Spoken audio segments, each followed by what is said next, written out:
akan diarahkan kemana gitu kan, untuk masa depannya, ataupun janganlah seperti ini lagi gitu kan. Ya kayak ini ya, kayak film ini. Ada mungkin ini ya, kalau berangkat dari tadi suatu mahasiswa yang berangkat ke mana? Ke dunia malam. Iya, kemungkinan seperti itu. Dan ini yang bahasa-bahasa yang apa namanya, yang sering keluar di tempat-tempat seperti itu ya, yang kita lah.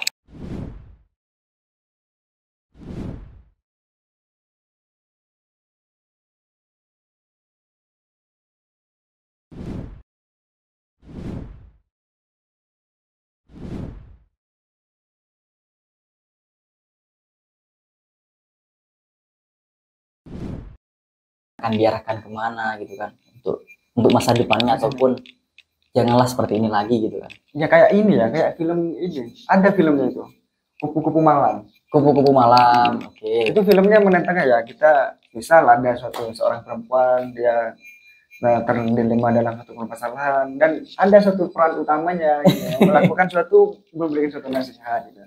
Mungkin ini ya, kalau berangkat dari tadi suatu mahasiswa yang berangkat ke mana? Ke dunia malam. Mungkin ada niatan kayak gitu, cuman niatnya itu nggak tersampaikan itu. Kemungkinan seperti itu nggak gitu kan?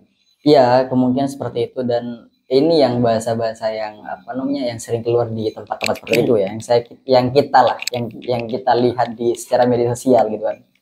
Awas dibungkus gitu. Awas dibungkus gitu kan. Awas dibungkus gitu. Dengan mungkin nantinya beberapa banyak yang lihat, baik itu masyarakat Malang dan mungkin mahasiswa Malang yang memang banyak lihat seperti itu, walaupun itu bentuknya apa ya, hal yang bersifat komedian, itu konten mas, sebagai konten hanya biasa, walaupun tidak nyata gitu kan, secara yang pembuat gitu kan, tapi itu akan merambat penilaian di luar Malang. Kita kan untuk menjaga ataupun mengantisipasi penilaian yang di luar Malang ini masih bagus gitu kan, masih bagus untuk kayak ada niatan untuk ke Malang, baik itu bentuk hiburan dalam artian kita berlibur ya ke wisata-wisata yang sudah ada di Malang, mungkin di daerah Batu dan mungkin Kabupaten Malang dan lain sebagainya gitu kan. Yang itu yang kita harapkan, itu juga menjadi penambahan mungkin apa ya, katakanlah sumber daya alam di Kota Malang gitu kan, untuk pendapatan. Oh iya, dari berangkat dari suatu fenomena tadi kan, itu kan apakah ada dorongan gitu kan dari suatu tren media sosial dan influencer gitu, atau enggak itu memang suatu kebutuhan dari mahasiswanya gitu terkait dengan hal-hal yang dunia Malang gitu? Untuk terkenalnya apa ya, terkenalnya Malang itu menjadi suatu kota yang beginian gitu kan, kayak tadi Las Vegas gitu, hardcore gitu, aduh, Senoparty gitu. Kalau di Las Vegasnya ataupun Senoparty dan lain sebagainya, ada yang memang menjadi kebutuhan aslinya yang kita tidak dapat pungkiri bersama. Itu ada beberapa yang menjadi kebutuhan mereka, dan itu sudah menjadi kebiasaan, apa ya, katakanlah kebiasaan yang lama atau kebiasaan di daerahnya yang dibawa ke Malang. Akhirnya bagaimana ketertarikan untuk menarik lingkungan sekitar gitu kan. Kayak semisal nggak mungkin mereka juga akan 3 orang 4 orang, dan mungkin juga akan jatuh yang lain, dan mungkin juga atau sudah ada pacarnya nanti. bisa jadi. Dan paling berbahaya lagi ya, ketika teman-teman kita antar teman juga diajak ke tempat-tempatnya seperti itu pun, pastinya pun juga akan merambat, oh ternyata semenarik ini ya untuk soal di usia muda kita. Dan juga ya lagi dan juga lingkungan di Malang kebutuhannya lengkap gitu kan, baik itu kompleks gitu ya, segala hal itu ada gitu. Segala hal di Malang emang ada, tapi tergantung dari kita mau pilih yang mana gitu. Oke. Segala hal itu ada, dan segala yang kita butuhkan juga bisa didapat di Malang, tergantung bagaimana kita ingin arahnya kemana. Kalau mohon maaf, kita kan memang ke Malang yang lingkup mahasiswa itu punya niatan, entah itu niatan yang lebih banyak baiknya ataupun lebih sedikit buruknya ataupun jahatnya gitu kan, katakanlah seperti itu. Jadi niatan-niatan dari awal yang ingin ke Malang itu, baik itu ingin belajar, ingin bekerja, dan mungkin ingin bagaimana menciptakan lingkungan di sini ataupun ingin bertempat tinggal di sini, itu menjadikan dampak kepada sekitar yang baik. Sebenarnya seperti itu. Jadi mungkin pesan sedikit ya, ketika mungkin 1 tahun dan mungkin 2 tahun ke depan lagi yang sekiranya tambah merambat ke di luar apa ya, katakanlah belum cocok umurnya ya, katakanlah kayak pelajar, masih pelajar gitu. usia-usia remaja, mungkin bahkan merambat ke usia-usia di bawah katakanlah di bawah SMP ya, itu kan lebih parah lagi. Jadi mungkin juga ada peraturan yang lebih ketat gitu kan untuk soal tempat-tempat yang katakanlah dunia malam itu. Teman-teman kita, adik-adik kita mungkin kedepannya yang sekiranya aturan di kebijakan itu di dunia malam itu, ataupun kayak di dugeman lah bahasa kasarnya gitu kan, yang secara kita langsung kan dugem gitu kan, harus batasi. Jadi ada Batas usia gitu batas ya. usia untuk kita bisa masuk ke sana. Kalau memang itu menjadi kebutuhan teman-teman yang memang sudah menjadi kebiasaan dari daerahnya. Dan kita kan sendiri kan nggak bisa ngelarang hal itu kan, nggak bisa ngelarang dan nggak bisa membatasi, tapi hanya bisa mengingatkan dalam artian jangan sampai merambat kepada usia-usia remaja dan bahkan di bawah remaja gitu kan. Ya kalau ada kebijakan seperti itu, misal ini klub malam gitu ya, Ya, pasti ada ini kan bodyguardnya gitu kan yang mau masuk gitu, dimintain KTP-nya dulu. ya KTP boleh. Saya masuk, saya mana KTP-nya masuk? Oh enggak, saya punya KTP nggak bisa masuk. Kalau nggak punya KTP nggak bisa masuk gitu ya. Iya, iya. Oh, mungkin simulasi seperti itu, korban ghosting gitu kan. Oh iya, berangkat dari tadi suatu fenomena yang ada di Malang gitu. Ini salah satu di sisi lain terkait dengan suatu dunia organisasi. Ya. Itu semakin merosot. Apakah ada suatu apa ya, hubungan nggak dari suatu fenomena budaya apa ya, mahasiswa yang sekarang ini malah enggan terkait dengan suatu apa, organisasi, malah inilah apa, seakan-akan organisasi sekarang ini ya bukan tidak penting sih, sebenarnya penting juga, tapi nggak penting-penting amat gitu. kurang efektif organisasi sekarang ini kayak kurang efektif gitu buat mahasiswa yang di era sekarang ini. Kebanyakan inilah yang berpartisipasi di suatu organisasi itu minim sih, dari suatu 100% ya itu palingan 50 lah. Ya, 50 sudah banyak gitu. Dan ini ya untuk apakah ada hubungan dari tadi terkait dengan suatu pergaulan itu dari apa mahasiswa Malang itu?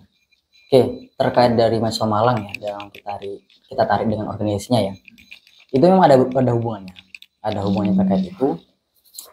Di sisi lain beberapa teman-teman kita yang masuk organisasi ya, ini juga akan menginjak pada berprosesnya, juga menginjak pada mungkin lebih fokusnya ke arah mana disiplin ilmu dan mungkin ruang-ruang yang ingin mereka belajar dan berproses ingin terbentuk di situ, itu pada akhirnya berkurang gitu kan. Dan di kultur Malang, budaya Malang akhirnya juga menjadi penilaian teman-teman gitu kan. Akhirnya mungkin penilaian teman-teman begini, kalau saya memang sedikit mendengar ya, beberapa teman-teman yang kita temui, mereka ke Malang dengan niatan kuliah, entah itu kuliahnya seperti apa kita tidak ngerti, dan juga mereka lebih banyak mungkin butuh hiburan, atau hiburannya mungkin kayak healingnya entah ke pantai gitu kan, healingnya ke pantai, dan mungkin healingnya beberapa pendakian yang mungkin dekat dengan Malang juga gitu kan. Dan itu tidak menjadi masalah artinya. Tapi di sisi lain kita bermahasiswa, kita hidup di lingkungan mahasiswa dan juga ingin masuk di organisasi, itu ada tujuan. Toh juga organisasi itu dibentuk kan ada tujuannya, baik itu untuk mengembangkan skillnya, ya, dan mungkin soft skill yang dan lain gitu kan. Baik dari segi fakultatifnya dan juga mungkin dari segi di luar fakultatifnya gitu kan, seperti itu. Dan organisasi ini aslinya lengkap untuk kita ingin dapat sesuatu apa, tapi bagaimana lingkungannya lagi-lagi lingkungan dari organisasinya. Ketika salah satu teman kita yang ingin berproses di situ tidak diwadahi ya, itu bagaimana kan aslinya kan segala yang ingin kita dapatkan di organisasi itu harusnya memang terwadahi gitu kan. Kalau tidak, itu yang pastinya repot, dan mungkin teman-teman akan tidak organisasi gitu kan. Itu secara pandangan apa ya, katakanlah praktisnya kan, ya, seperti itu ya. Kalau dilihat dari era sekarang ini kan, dinamika organisasi sekarang, baik itu organisasi ekstra dan non ekstra di era sekarang ini enggak terkait dengan mahasiswa apa era sekarang itu masih relevan nggak yang dia harus ikutin gitu. Atau dia malah menjadi bukan malah menjadi ya, malah memilih suatu apa ya, ini bukan organisasi teman, tapi dia UKM nggak ya? bukan sama UKM kayak inilah, dia mau ini apa ya, kayak orang-orang tidak berorganisasi tapi dia ini suka terkait dengan suatu hal-hal yang perkembangan dirinya sendiri. Oke, oke. Untuk ini ya, pengembangan dirinya sendiri ya, dan lebih diutamakan hal itu ya. Sangat banyak memang untuk yang ditemui bermahasiswa dan juga mengembangkan sesuai dengan presidennya sendiri itu banyak, dan hanya apa ya, adalah berdampak kepada lingkungan yang memang dia yang sudah ngerti dan mungkin kenal gitu kan, dan akrab di lingkungan itu, dan mungkin menjadi kebutuhan dia sendiri untuk mengembangkan potensi yang ini berdampak kepada sosial gitu kan. Dan itu juga sudah banyak.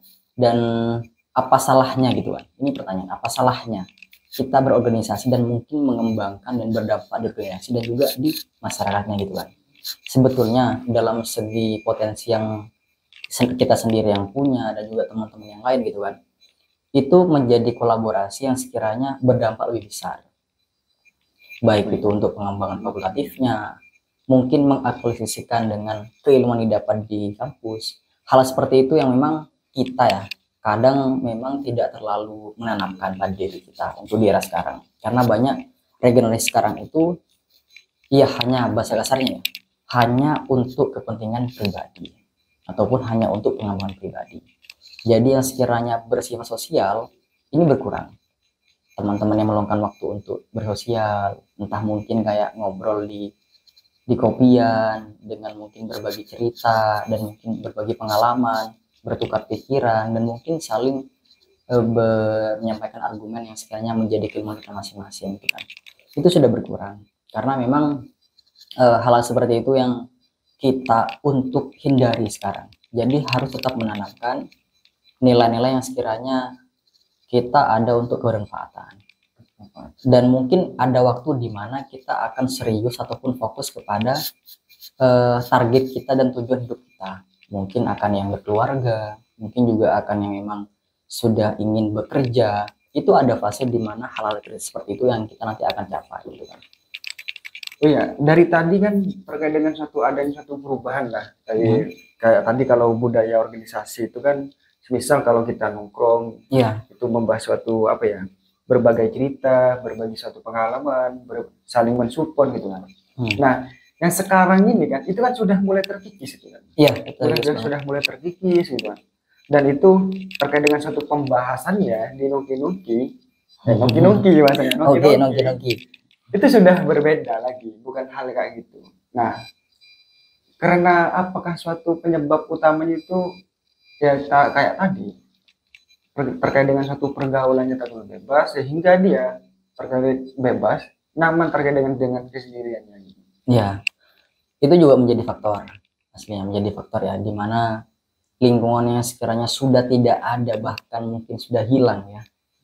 Ya adalah mungkin beberapa teman-teman yang satu meja dua meja gitu kan, karena mungkin sudah kebanyakan beberapa tempat nongki kita sudah tidak ada ruang-ruang untuk diskusi, dan juga ruang-ruang bagaimana kita mensupport satu sama lain gitu kan. Pada akhirnya itu juga menjadi hambatan ataupun ini penyebab terbesar bagi mahasiswa untuk bagaimana tetap belajar ya. Belajar itu kan di mana saja, dan untuk juga mengembangkan dan melatih pola pikir kita kan tuh di mana saja juga.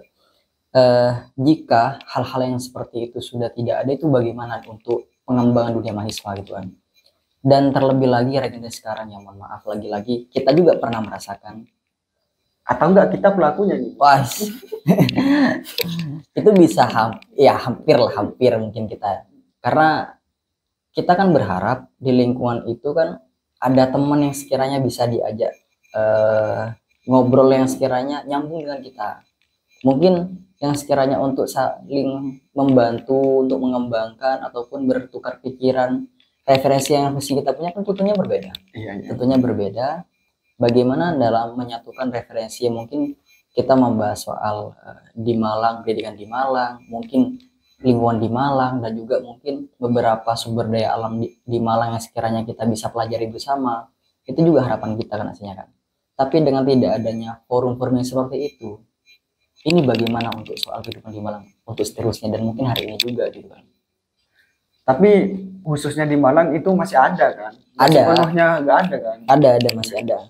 Takutnya ini Mas, kalau kita berbicara suatu hal-hal yang seperti itu, nah itu kan menjadi suatu, takutnya ada stigma baru gitu kan. Malang ini sudah baru berubah. Sebenarnya enggak sih, enggak berubah, tetap aja. Tetap saja. Cuman perilakunya aja yang berubah. Gitu. Perilaku dan mungkin mengurang, ada yang kurang. Ada yang kurang di Malang, yaitu bagaimana ramainya untuk forum-forum kayak literasi ya, katakanlah literasi yang memang saya pernah merasakan di lingkungan itu. Waktu-waktu untuk kayak kita banyak yang bersifat belajar bersama, terus juga fokus pada dunia literasi itu kan bukan hanya baca dan tulis gitu, tapi bagaimana kita juga mengembangkan memahami juga gitu. Memahami ya apa-apa yang kita sudah dapat di bacaan itu. Baik teman-teman yang suka baca secara digital itu nggak jadi masalah, baik mungkin teman-teman juga yang teman-teman saya di Malang yang aktif di berbagai lapak buku, gerakan perpus jalan dan lain sebagainya gitu kan, itu masih ada, dan semoga saja tetap dipertahankan oleh kita bersama ya, dan juga bagaimana bisa menyadarkan teman-teman yang kita katakanlah sudah masuk pergaulan bebas gitu kan, itu di lingkaran mahasiswa. Untuk terakhir gitu ya, terkait ada nggak suatu pesan dan kesannya terkait dengan suatu mahasiswa di era sekarang atau yang mau ke Malang gitu, terkait dengan suatu dinamikanya di Malang, bagaimana cara kita seharusnya beradaptasi ya. Nah, ini yang perlu ya, beradaptasi di kota Malang ini. Ya, untuk pesan dulu ya. Jadi terkait niat secara pribadi dan mungkin dorongan dari keluarga dan mungkin dorongan dari lingkungan sekitar sebelum ke Malang, itu benar-benar kita pegang. Kita menjadi pedoman benteng kita untuk melangkah di Malang. Katakanlah melangkah lebih jauh dan berproses ingin terbentuk di Malang gitu kan. Tanamkan dengan baik-baik pesan-pesan yang sudah kita dengar dari lubuk hati kita paling dalam, terus juga mungkin dari keluarga kita, dari lingkungan sekitar kita, pegang. Dan juga setelah itu, kalau kita di Malang pun, carilah tempat-tempat yang sekiranya suka untuk dunia pengembangan dunia, dunia untuk mengembangkan diri kita. Dan contohnya itu masih banyak ya di organisasi ya? Masih banyak.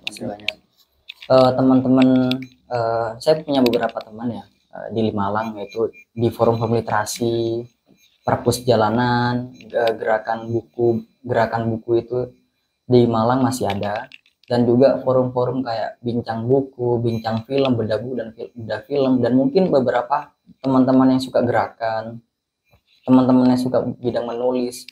Malang cukup kompleks kok, untuk perihal untuk ruang-ruang seperti itu. Bagaimana kita untuk mencari dan mungkin ingin berproses di sana aja. Dan organisasi baik itu kampus, memang kalau kita analisis lagi-lagi ya, apa sih yang memang tidak membuat kurang efektif, dan bagaimana untuk mengefektifkan untuk hal itu gitu kan, untuk dunia organisasi di kampus dan juga di kampus. Dari skill yang kita punya, dari potensi dan kemampuan yang kita ada, bagaimana menuangkan di sekitarnya. Itu yang menjadi pesan. Kesannya itu nantinya akan berdampak diri kita sendiri. Pada diri kita sendiri ya, kalau udah kita menekuni terkait dengan hal-hal tersebut ya. Ada nggak terakhir kali untuk dari Mas Hayat ini kata-kata hari ini dong? Aduh. Ya, untuk mahasiswa dan juga masyarakat di Malang, kita harapan bersama ya, dengan mungkin fenomena besar yang terjadi di Malang, tetap masih ada kepedulian bersama. Dengan cara kita sendiri, mungkin dengan cara kita memperkenalkan Malang dengan hal-hal yang memang untuk dunia pendidikan, terus dunia mungkin wisata, dan mungkin dengan sumber daya alam yang melimpah di Malang juga, kota bunga dan lain sebagainya, tetap kita harus memperkenalkan. Dan di sisi lain pun juga bagaimana saling ada kolaboratif, saling ada perkenalan yang lebih akrab mahasiswa, karena di Malang banyak perguruan tinggi dan juga banyak mahasiswa di Malang. Kita harus bagaimana berdekatan dengan masyarakat ya. Di lingkungan yang kita ajang, di lingkungan terdekat kita aja nggak apa, entah mungkin di depan kosnya kita, di depan kontrakan kita, dan mungkin bisa merambat lebih luas lagi di berbagai sudut-sudut di Kota Malang gitu kan, di daerah seperti itu. Terima kasih atas waktunya Mas Hayat gitu kan. Sebelum akhiri di acara komentator kali ini, saya Daniel ini Mas. Nah, Oke. pengen menyampaikan suatu catatannya. Catatan di mana catatan ini sudah disiapkan sebenarnya sih untuk apa ya? Seseorang yang mengenang Malang dengan yang lama dengan yang baru. Iya, iya. Ingin mengenang Malang yang lama tapi dipeluk oleh Malang yang baru. Oke. Ingin membandingkan, tapi siapa saya selain satu dari ribuan yang juga ikut berubah. Nah, Maksud hati ingin kembali ke kota sunyi, tapi kaki melangkah ke gig yang paling ramai. Maksud hati ingin menjadi penjaga nilai, tapi mulut ikut bersorak saat DJ bilang Malang putih saat DJ. Kota ini bergerak, kadang dengan irama punk, kadang dengan irama beat elektroniknya, kadang dengan gagasan pembangunannya, kadang dengan pelan dan peluh anak kos yang belum bayar listrik. See you, korban ghosting. Sampai jumpa di lain waktu. Terima kasih atas waktunya, Mas. siap, sama-sama.